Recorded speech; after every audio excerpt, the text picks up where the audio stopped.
안녕하세요. DB성형외과의 디테일러 국동비 원장입니다. 이번 영상의 주제는 중년 눈성형 중에서 상안검 수술로 이제 처진 눈을 해결해드린 그런 케이스들을 모아서 소개해 보려고 하는데요. 중년 눈성형에는 이제 눈썹파 거상이라든지 이마 거상이라든지 자연유착법도 할 수 있겠고요. 여러 가지 해결 방법이 있고 한 가지 또는 두세 가지를 조합해서 이제 수술을 할 수가 있는데요. 이 상안검 수술을 이제 해야 되는 경우 또는 선택하게 되는 경우는 뭐냐면 이제 쌍꺼풀 수술을 전혀 안 하셨던 분, 그러니까 쌍꺼풀이 없으신 분이 일단은 해당이 되고요. 눈 위쪽에 이제 쏙 들어가는 주름이 없다 보면 피부가 처지는 것에 더 취약하게 되어 있어요. 처진 피부가 눈을 가리기 때문에 쌍꺼풀 수술을 이제 꼭 해줘야만 하는 거죠. 두 번째는 이제 안검하수라고 해서 눈 뜨는 힘이 약하신 분, 젊었을 때도 이제 약하셨을 텐데 나이가 들어서 노화가 진행되다 보면 우리 몸의 모든 근육 힘은 빠지게 되어 있잖아요. 눈 뜨는 힘이 더 약해지게 돼 있어요.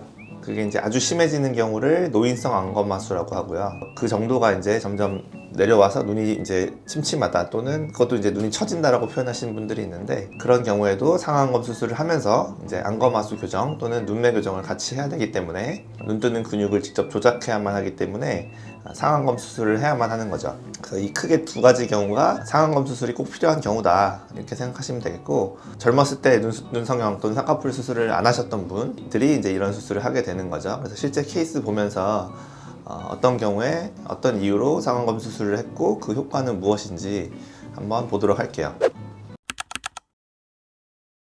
첫 번째 케이스는 전형적으로 그 쌍꺼풀이 없으시고 눈 위쪽이 많이 가려져 있으시고 피부가 처져 있으시고, 그 다음에 이제 피부를 들춰본다고 해도 이분은 눈이 왜 좀 뜨는 힘이 약해 보이시죠. 안검하수가 꽤 있는, 그러니까 전형적으로 상안검 수술과 눈매 교정이 꼭 필요한 그런 케이스가 되겠죠. 이마로 눈을 뜨시거나 사람을 밑으로 보거나 이렇게 동공이 가려져서 보이는 게 좀 불편할 정도이시기 때문에 수술이 좀 시급한 상태시고요. 상안검과 눈매 교정을 수술을 하고 이제 실밥 뽑은 날 사진인데, 약간은 이제 쌍꺼풀 위쪽이 부어 있고 좀 두툼한 건 있지만, 이렇게 수술 전에 눈을 잘 못 뜨시던 분이 이렇게 시원하게 눈을 뜨게 되셨으면 기능적으로 아주 많이 개선된 것이 되겠고요. 피부가 두툼하신 분에서 상안검 수술을 하게 되면 쌍꺼풀이라는 것은 피부의 골을 만드는 것이기 때문에 좀 두툼한 느낌이 좀 남을 수 있다. 추후에 이런 것들은 이제 눈썹파 거상 또는 이마 거상 같은 걸로 해결해 볼 수가 있겠고요. 어떤 시야 장애 그런 것들을 시원하게 해결했다 이렇게 볼 수가 있겠고요. 두 번째 케이스도 마찬가지로 쌍꺼풀 수술을 전혀 안 하셨고 본인 쌍꺼풀도 없으신 그런 분이 피부가 처지다 보니 눈이 이렇게 가려져서 눈과 눈썹 사이 거리가 굉장히 멀고 이마를 써서 눈을 뜨는 그런 분이시죠. 그래서 이분의 경우도 상안검 수술,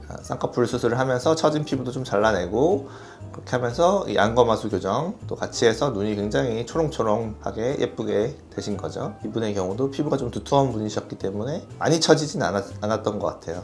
피부가 얇은 사람이 빨리 많이 처지고 피부가 좀 두꺼우신 분들은 좀 처짐에 그래도 좀 저항을 하시고 잘 안 처지거든요. 젊은 사람 쌍꺼풀 형태, 바깥쪽으로 갈수록 점점 넓어지는 그런 젊은 쌍꺼풀 형태의 결과가 잘 나왔다 이렇게 볼 수가 있겠고요. 세 번째 케이스 보시면 처진 눈의 전형적인 모습이죠. 그러니까 쌍꺼풀이 없게 되면 눈 안쪽보다는 바깥쪽이 이렇게 먼저 처지게 돼 있어요. 쌍꺼풀이 있어도 마찬가지고요. 뒤쪽이 이렇게 처져서 눈이 굉장히 좀 우울해 보인달까요? 이런 분들의 이제 쌍꺼풀 수술이 꼭 필요한 케이스가 되겠죠. 수술 후 결과 보시면 붓기 빠지고 나면 훨씬 자연스러워질 것이고요. 눈이 굉장히 초롱초롱해지셨고 젊은 쌍꺼풀 형태가 되었다. 네 번째 케이스는 사실 상안검 수술만 한 케이스는 아니에요. 앞에 분들과 마찬가지로 상안검 수술과 눈매 교정이 필요한데, 이분의 경우는 제가 이제 위에서 잠깐 말씀드린 대로 피부가 두터우신 분을 상안검 수술을 하게 되면 쌍꺼풀 윗부분이 좀 불룩하게 나오게 된다. 두터운 피부가 덮어서 무겁게 나오게 된다라고 말씀드렸고, 이분의 경우는 눈썹도 안쪽이 좀 처져서 좀 환아 보이는 이상 그런 부분까지 고려해서 이분은 이제 처진 피부를